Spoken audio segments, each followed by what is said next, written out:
Welcome to Yams Ulagam for healthy lifestyle. In the video la rendu type of fish fry செய்ய போறோம். ஒன்னு deep fry இன்னொன்னு தவா fry.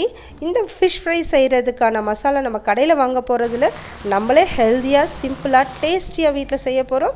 வாங்க வீடியோக்குள்ள போலாம். வீடியோக்குள்ள போறதுக்கு முன்னாடி புதுசா பார்க்கறவங்க நம்ம சேனலை மறக்காம subscribe பண்ணிடுங்க.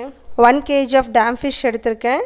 இந்த fish கழுவுறதுக்கு உப்பு, மஞ்சள் அதோட லெமன் போட்டு நல்லா கழுவணும். ஒரு 10 times ஆச்சு நல்லா வாஷ் பண்ணி எடுக்கணும் இந்த bloodலாம் போற அளவுக்கு. லாஸ்டா வாஷ் பண்ண பிறகு தண்ணி வெள்ளையா இருக்கணுங்க. இப்போ மசாலா செயல்முறையை பார்க்கலாம் வாங்க. ஒரு பிடி வரமிளகா நல்லா சிவப்பா இருக்கிற மிளகாய் எடுத்துக்கலாம். அதோட 3 டீஸ்பூன் மிளகு எடுத்துக்கலாம். அதோட 1 டீஸ்பூன் சீரகம் எடுத்துக்கலாம். 3 டீஸ்பூன் சோம்பு எடுத்துக்கலாம். 1 ஸ்பூன் கடுகு எடுத்துக்கலாம். ஏன்னா இந்த கடுகு ரொம்ப இம்பார்ட்டன்ட் இந்த ஃபிஷ் ஃப்ரைக்கு. ஏன்னா குழம்போ ஃப்ரையோ எது பண்ணும்போதும் ஃபிஷ் உடையாமல் இருக்கும். அதோட ஒரு 5-6 பட்டை, ஒரு 5-6 கிராம்பு எடுத்துக்கலாம். இப்போது தண்ணி ஊற்றி நல்லா ஒரு 2 மினிட்ஸ்க்கு பாயில் பண்ணலாம். இந்த மிளகாலாம் சாஃப்ட் ஆகிற வரைக்கும் நல்லா ஆற வச்சு ஃபைன் பேஸ்ட்டாக அரைச்சிடலாங்க. நம்ம deep fry masala, fish fry masala ready ஆகிடுச்சு.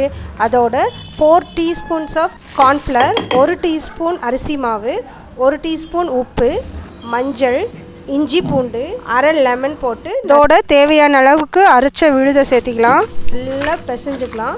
இதுக்கு தேவைப்பட்ட இன்னும் கொஞ்சம் தண்ணி விட்டு நல்லா பிசைஞ்சுக்கலாங்க. இப்போ ஒவ்வொரு மீனாக எடுத்து நல்லா உள்ளே வெளியே அந்த மாதிரி நல்லா அப்ளை பண்ணி விட்டுறலாங்க.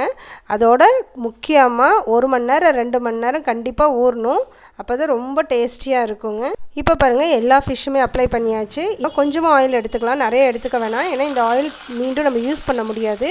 வேணால் ஃப்ரை பண்ணி சாப்பிட்ட பிறகு அந்த ஆயிலில் குழம்பு வேணால் பண்ணலாம், மீன் குழம்பு. அப்படி இல்லைன்னா நீங்கள் கீழே தான் கொட்டி ஆகணும். ஸோ அதனால் நான் கம்மியாக எடுத்திருக்கேன். இப்போ பாருங்கள் பொறுமையாக மீடியம் ஃப்ளேமில் வச்சு நல்லா ஒரு 2 to 3 மினிட்ஸ் ஒரு சைடில் நல்லா வேகட்டும். அதன் பிறகு திருப்பி போடுங்க. அந்த சலசலப்பு நம்ம முறுக்கு எடுக்கிற மாதிரி தான், அந்த சலசலப்பு லைட்டாக அடங்கணும் மீடியம் ஃப்ளேமில். அப்போ நீங்கள் எடுத்தீங்கன்னா ஃபிஷ் நல்லா கம்ப்ளீட்டாக குக் ஆகிடுங்க. இப்போ அதே போலவே தவா ஃப்ரையுங்க. இந்த மாதிரி தவாவில் போட்டு மூடி வச்சு குக் பண்ணுங்கள். அதன் பிறகு திருப்பி போடுங்க. திருப்பி போட்டு திருப்பி ஆயில் போடுங்க. அப்போ ரொம்ப நல்லா சாஃப்டாக குக் ஆயிருக்கும்.